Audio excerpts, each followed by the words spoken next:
काका कालेलकर ने अहमदाबाद में मेरे खिलाफ अभी एक वक्तव्य दिया और कहा कि मेरी उम्र कम है इसलिए मैं गड़बड़ बातें कह देता हूं, उम्र थोड़ी ज्यादा होगी तो फिर मैं ठीक बातें कहने लगूंगा। मुझे वो जवाब कोई भी नहीं देते हैं, मैं जो कहता हूं उसका ये जवाब हुआ। शंकराचार्य की उम्र 33 वर्ष में वो खत्म हो गए, तो उनकी उपनिषदों पर लिखी टीकाएं व्यर्थ हैं, 80 साल के आदमी की ठीक होती हैं। विवेकानंद की मृत्यु 36 साल में हो गई, तो विवेकानंद ने जो कहा वो नासमझी से भरा होगा। जीसस क्राइस्ट 33 साल में सूली पर लटक गया, बड़ी गलती की जीसस क्राइस्ट ने। अगर काका कालेलकर से वो सलाह लेते तो वो कहते कि 80 साल जियो। ये उम्र का सवाल है, उम्र से बुद्धिमत्ता आ जाती है। अगर उम्र से बुद्धिमत्ता आती होती तब तो बड़ी आसान बात थी, हम सब लोग उम्र की प्रतीक्षा करते और बुद्धिमत्ता आ जाती। उम्र से तो बुद्धिमत्ता आती दिखाई नहीं पड़ती, चालाकी और कनिंगनेस जरूर आती दिखाई पड़ती है। गुजरात सरकार मुझे 600 एकड़ जमीन देती थी। जिस दिन मैंने पहली दफा अहमदाबाद में गांधी के लिए वक्तव्य दिया तो मेरे मित्र मेरे पास आए और उन्होंने कहा, ये आप क्या करते हैं, थोड़ा ठहर जाइए, वो जमीन मिल जाने दीजिए, फिर वक्तव्य देना चाहिए।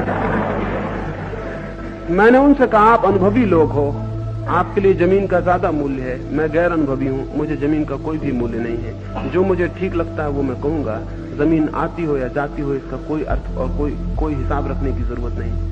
ठीक कहते हैं वो, अगर मैं अनुभवी होता तो 4 दिन बाद कह सकता था जमीन मिल जाती, न भी कहता तो मुझे प्रशंसा ज्यादा मिलती, अभी तो निंदा मिल सकती है, गाली मिल रही है, क्या जरूरत थी कहने की। समझदार आदमी, अनुभवी आदमी ऐसी बातें नहीं कहते, वे ऐसी ही बातें कहते हैं जो सबको अच्छी लगे, सबकी प्रशंसा के पात्र बने। लेकिन ऐसे लोग जगत में कोई बुनियादी क्रांति करने में कभी भी समर्थ नहीं होते। गांधी से मुझे विरोध नहीं है, शायद उन्होंने सुना नहीं, मैंने कहा कि गांधी जैसा आदमी इस मुल्क के इतिहास में दूसरा खोजना मुश्किल है। मेरे सिवाय शायद ही किसी आदमी ने गांधी की इतनी प्रशंसा की हो।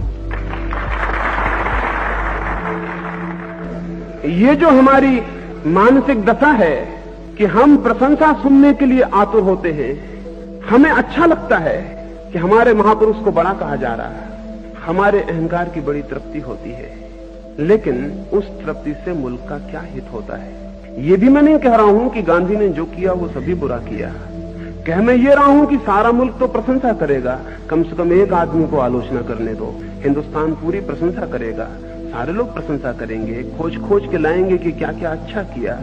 कोई नहीं कहेगा कि आने वाले मुल्क पर उस सब का क्या परिणाम हो सकता है, एक आदमी को कहने दो। और मैं ये जानता हूं कि गांधी अगर स्वयं हो तो आलोचना के लिए स्वागत करेंगे, जीवन भर उनकी आदत ये थी।